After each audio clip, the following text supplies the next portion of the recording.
Salam damai sejahtera Bapak Ibu serta saudara-saudari semua. Untuk memulai renungan tentang firman Tuhan ini, mari kita bersatu di dalam doa. Tuhan Allah Bapa di sorga yang memenuhi hati, akal, dan pikiran kami umat manusia, berfirmanlah kepada kami sebab kami bersedia untuk mendengar, dan oleh pertolongan Roh Kudus mampukan kami supaya boleh melaksanakan firman-Mu itu dalam hidup kami sehari-hari. Hanya dalam nama Tuhan Yesus kami bermohon kepadamu. Amin. Sebagai nas renungan firman Tuhan pada hari ini diambil dari Mazmur 150 ayat 2 yang berbunyi, Pujilah Dia karena segala keperkasaannya, pujilah Dia sesuai dengan kebesarannya yang hebat. Sebagai tema yang diangkat dari nas renungan kita ini adalah ada kekuatan yang hebat bila kita puji dan muliakan Tuhan. Pemazmur menyatakan bahwa Tuhan berkenan dan sangat disenangkan atas pujian dan penyembahan serta pemuliaan yang dinaikkan oleh umatnya. Pujian dan penyembahan yang lahir dari kedalaman hati yang tulus ikhlas adalah korban yang berbau harum di hadapan Tuhan. Bahkan Raja Daud menegaskan bahwa saat umat memuji dan memuliakan serta menyembahnya, ditegaskan, Engkaulah yang kudus, yang bersemayam di atas puji-pujian orang Israel. Mazmur 22 ayat 4. Kata bersemayam memiliki beberapa makna, yaitu berdiam, tinggal di dalamnya, hadir dan bertahta. Jadi, Tuhan Allah Bapa kita yang kita sembah bukanlah Tuhan yang hanya berdiam diri di atas tahtanya di sorga mulia, tetapi Ia sudi hadir melawat dan menyatakan kehadiratnya di tengah-tengah umat yang memuji, menyembah dan memuliakan namanya, yang sebagai buktinya adalah bahwa puji-pujian dan penyembahan adalah kesukaan Tuhan. Itu artinya bahwa Tuhan Allah kita sangat menyukai dan menikmati puji-pujian umatnya. Inilah yang menyenangkan hati Tuhan.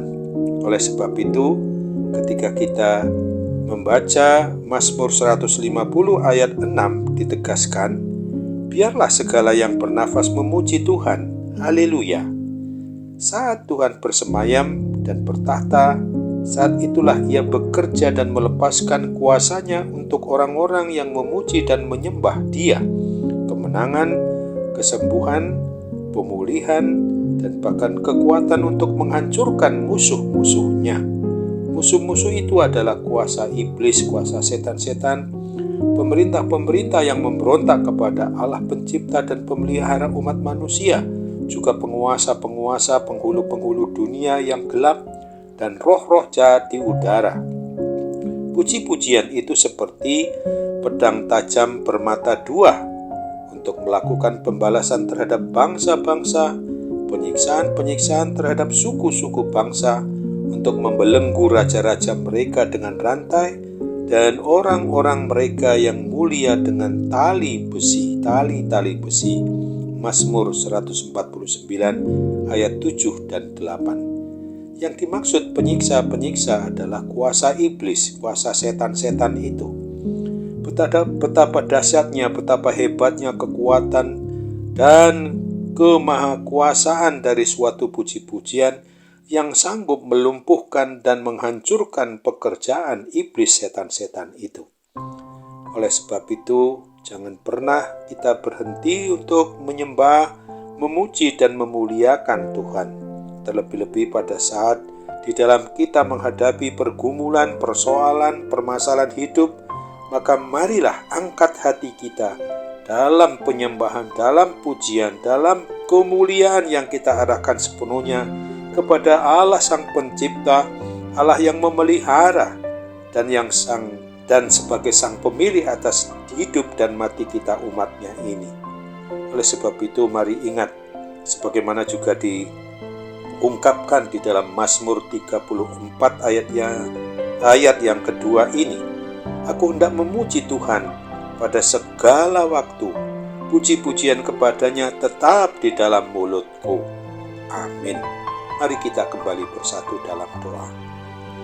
Tuhan Allah Bapa di surga, terima kasih untuk firman Tuhan yang boleh mengingatkan kami pada hari ini, agar kami bersungguh-sungguh untuk boleh senantiasa menyatakan penyembahan kami, puji-pujian kami, juga kemuliaan bagi kebesaran nama-Mu Allah yang Maha Kudus, boleh senantiasa kami berlakukan dalam setiap waktu yang Tuhan anugerahkan kepada kami itu.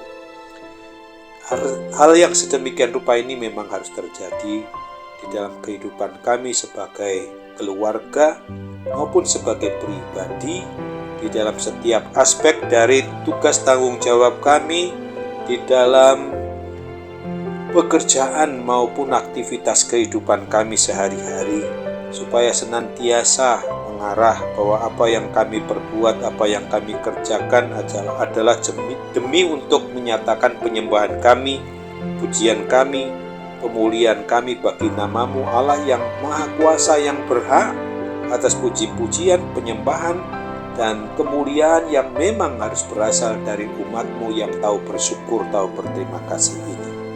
Bapa yang Maha Baik, ketika kami juga menghadapi segala bentuk persoalan yang juga berdampak kepada sakit penyakit yang kami alami sebagai umat-Mu Bapa, kami percaya dengan segala hidup penyerahan diri kami kepadamu, kami pasti dimampukan untuk mengalahkan segala kuasa sakit penyakit itu, karena dokter, obat-obatan, perawatan itu semua adalah sarana-Mu yang Tuhan pasti pakai untuk boleh memungkinkan kami dapat pulih, dapat sembuh dari gangguan sakit penyakit apapun juga dalam hidup kami, baik itu penyakit jasmani, terlebih juga hal yang bersifat kerohanian kami dalam hubungan pribadi kami, keluarga kami dengan Dikau Allah, pencipta, pemelihara, dan sang pemilik atas hidup dan mati kami umat-Mu.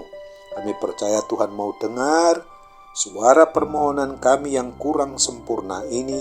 Hanya Tuhan yang dapat menyempurnakan, bahkan mengabulkan sesuai dengan kehendak-Mu. Hanya dalam nama Tuhan Yesus kami mohon. Amin.